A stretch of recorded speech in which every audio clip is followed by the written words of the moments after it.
Hey buddies, how are you? This is Assistant Professor Kailesh Mulidhar Jatwar. Welcome you all in this lecture which is for BCCA 7th students for financial accounting. So today we will going to discuss somewhat journal entries which we haven't seen in previous lecture.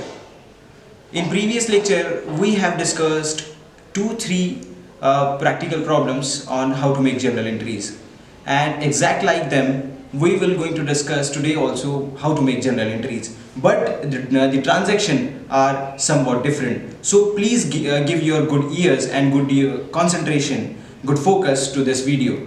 So let us discuss our transaction which is written on boards. Written on board.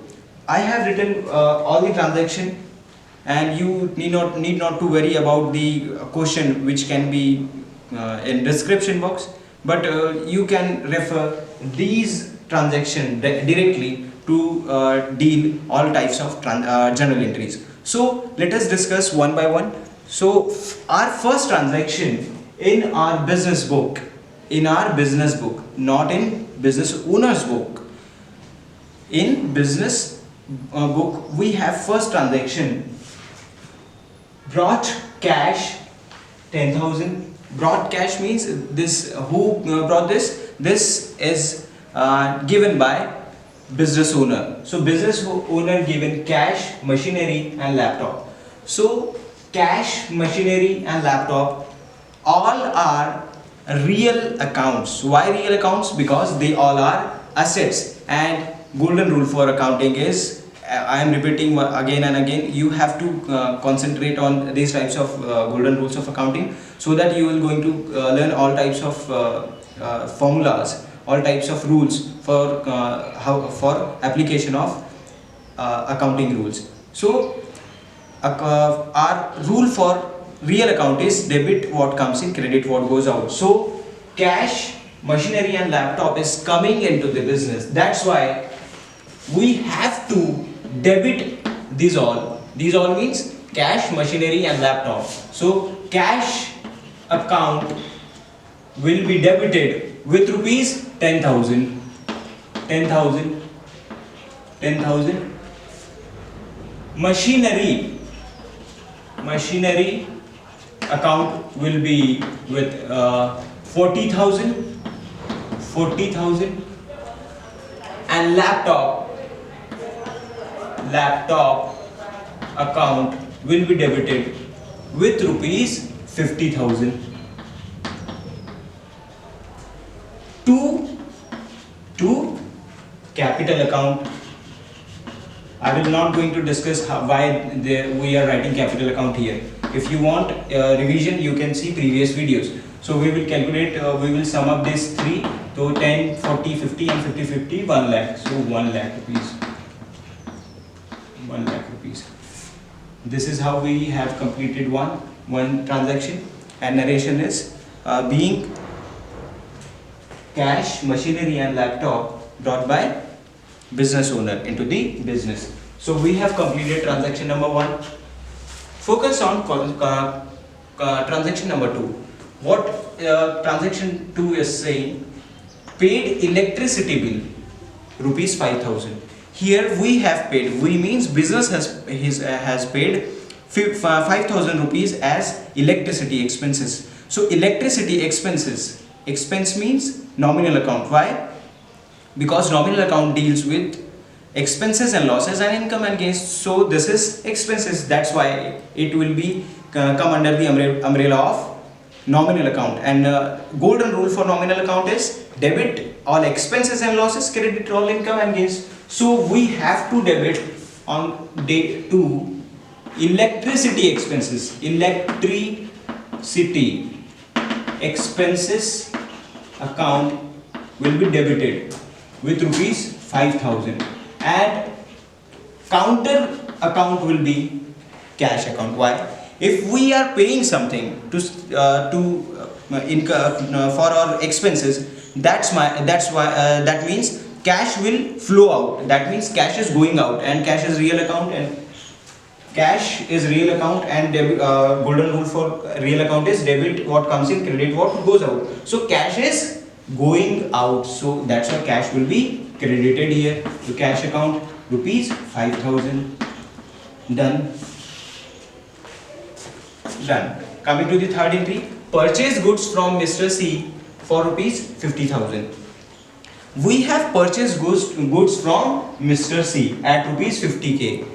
In transaction, we haven't analyzed that there is no use of cash. That means this transaction is not on cash basis.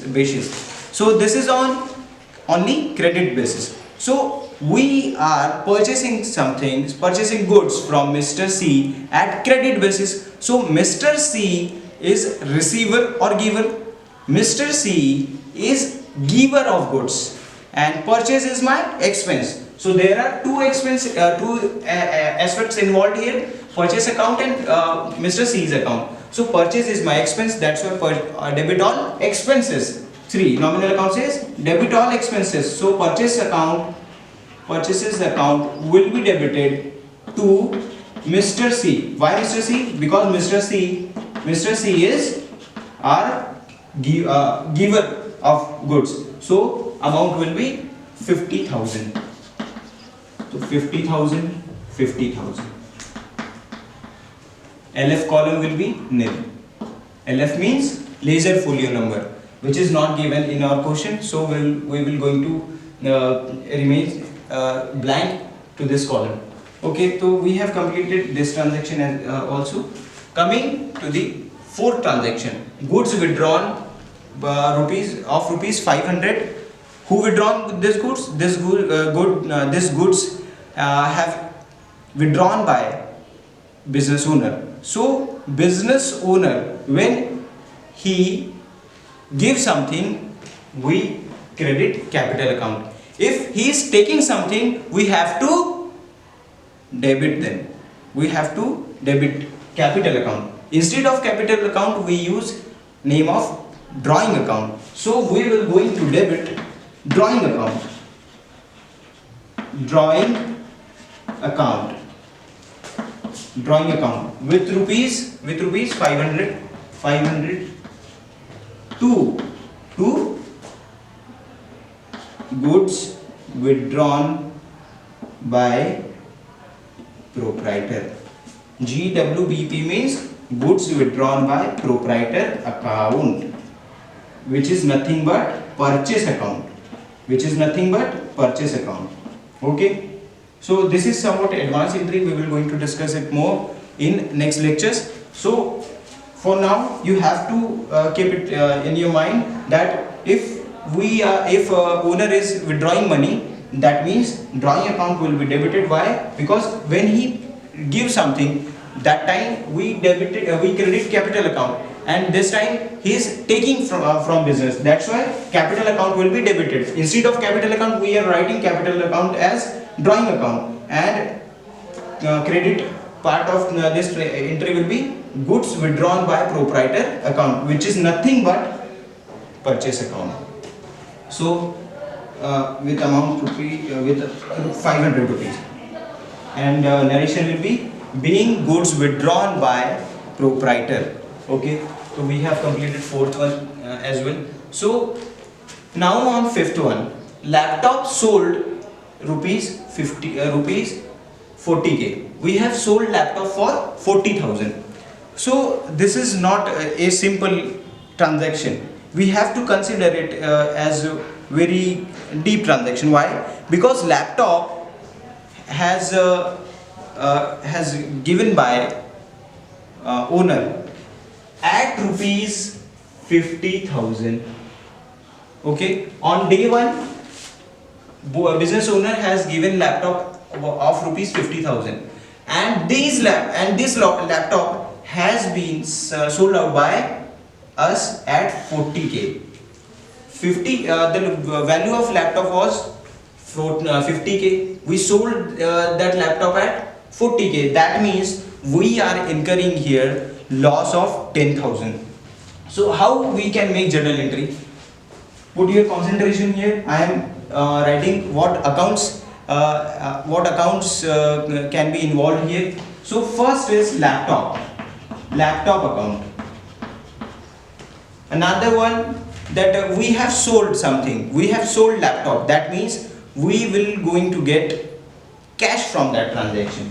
So cash account, and we have analyzed that we had laptop at of rupees 50,000. We have sold that at 40,000. That means there will be loss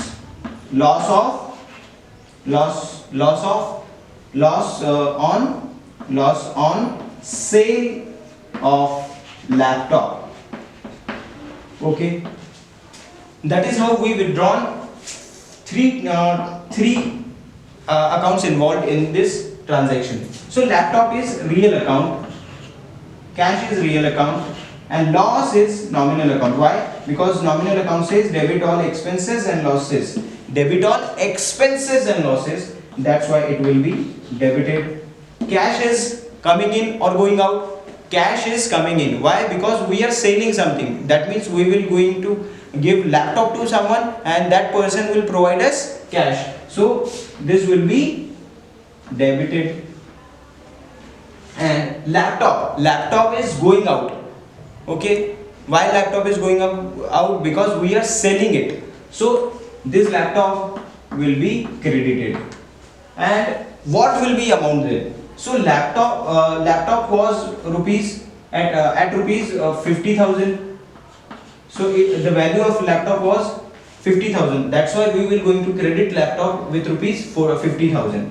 And what about these two then? So we have incurred loss of 10,000. 50,000 minus 40,000. That means we have incurred loss of 40,000. So loss means loss on sale of laptop at of rupees 10,000, and remaining 40,000 we will receive as cash. So 40,000 we will receive as cash.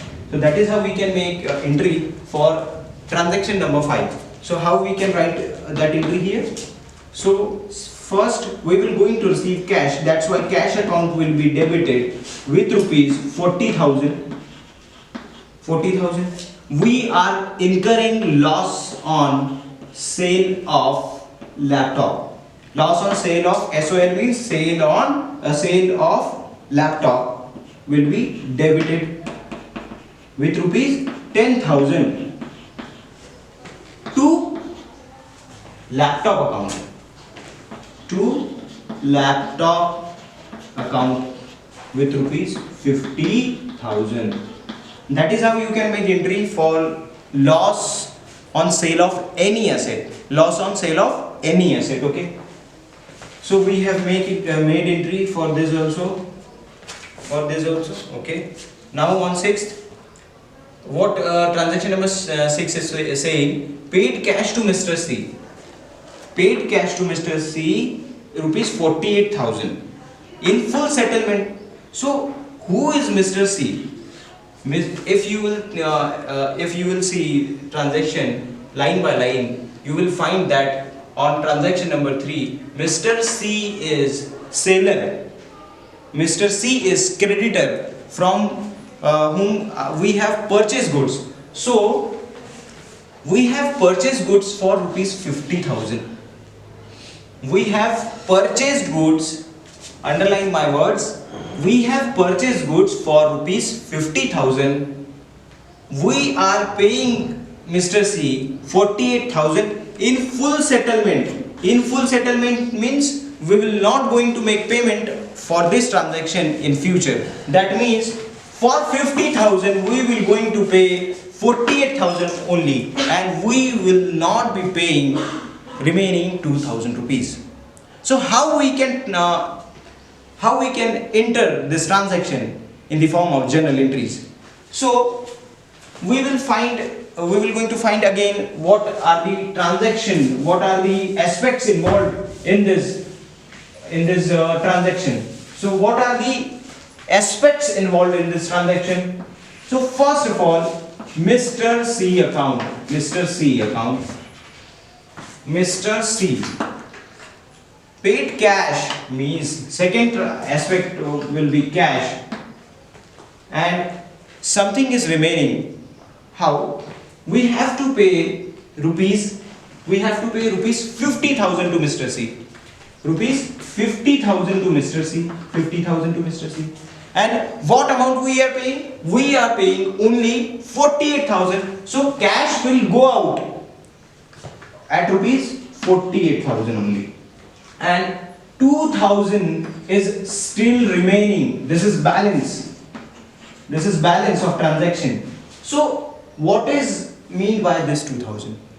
We will not going to pay this amount in nearer future. So we have to consider it as discount. Discount. This we will going to consider as discount on purchase. So if in these types of transaction, you have to consider balance amount as your discount. This is discount received.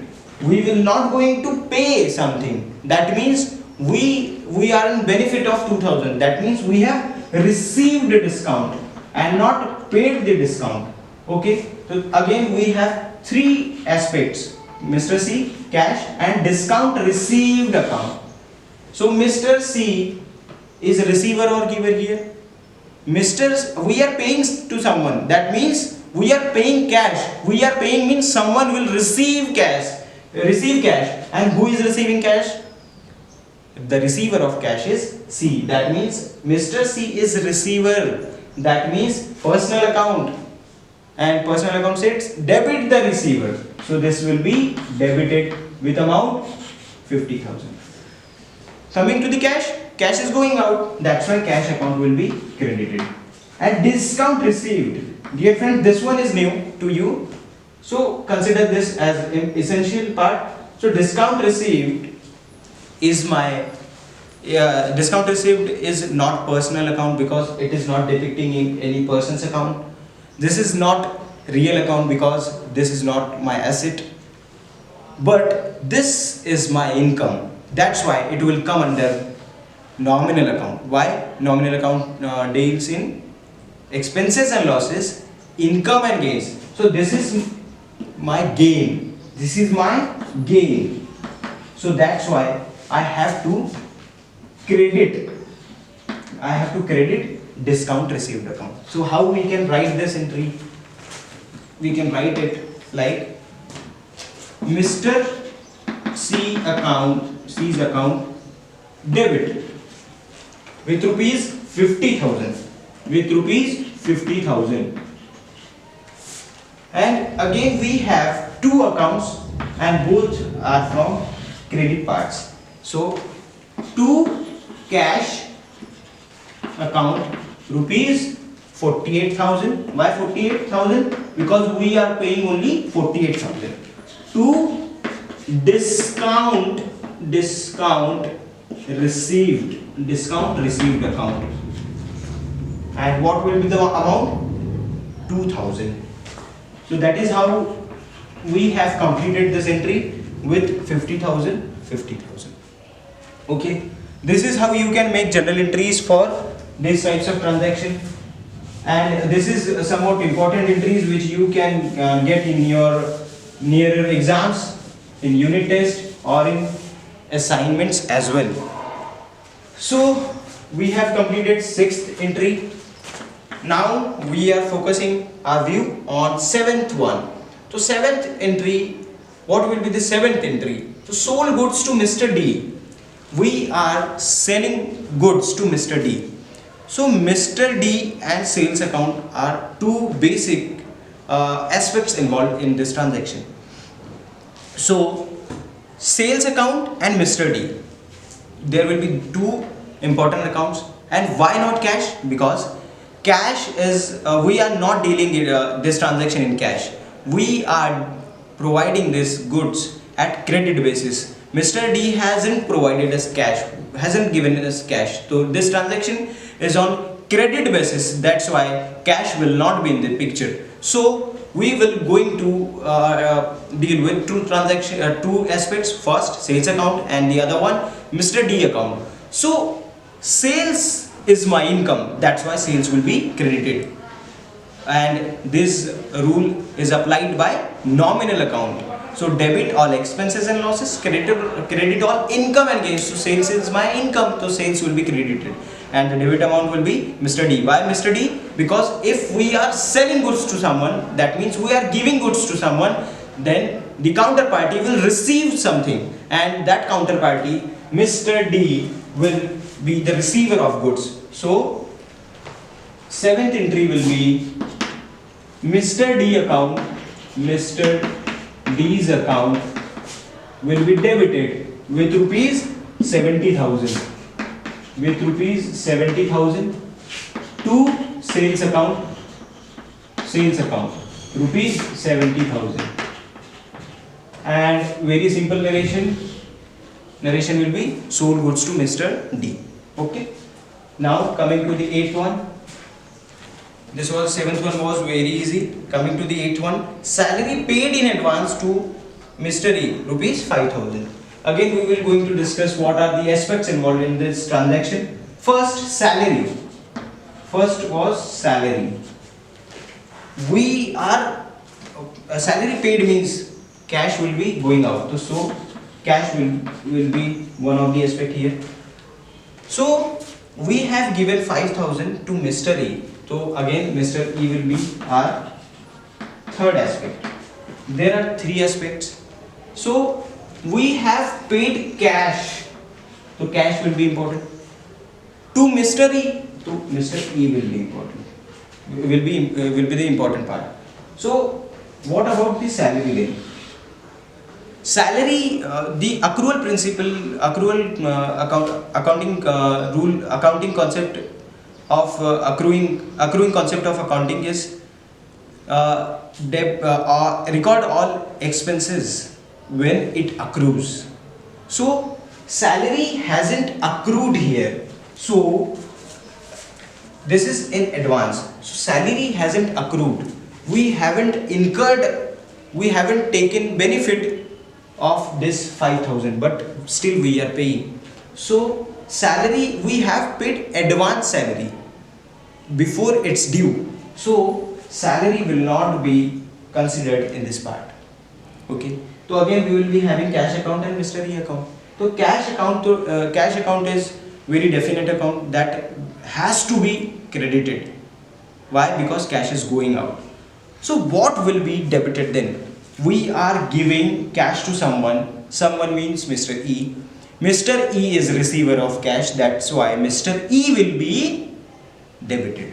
So cash will be credited and Mr. E will be debited. But if you have seen previous lectures very focusfully, so which I am telling you, it's fully wrong, because we never consider Mr. E as a receiver at the time of advance payments. Why?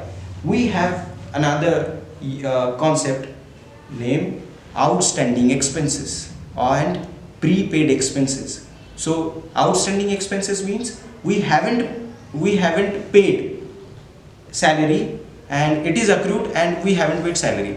But vice versa, in this case, it hasn't been accrued but we have paid. So instead of Mr. E's account, we will going to use name prepaid salary account, and that is how this entry will become important as per your exam views. So not only by your exam views but also in practical manner. So instead of Mr. E's account, we will going to use prepaid salary account, and prepaid salary account is representative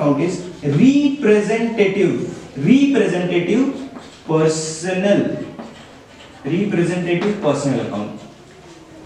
This account is representing Mr. E, that's why this account is representing Mr. E, that's why it will be called as representative personal accounts. So this is personal account.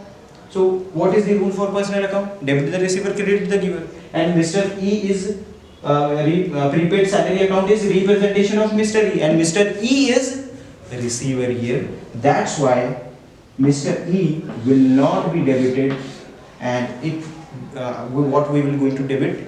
We will going to debit this prepaid salary account.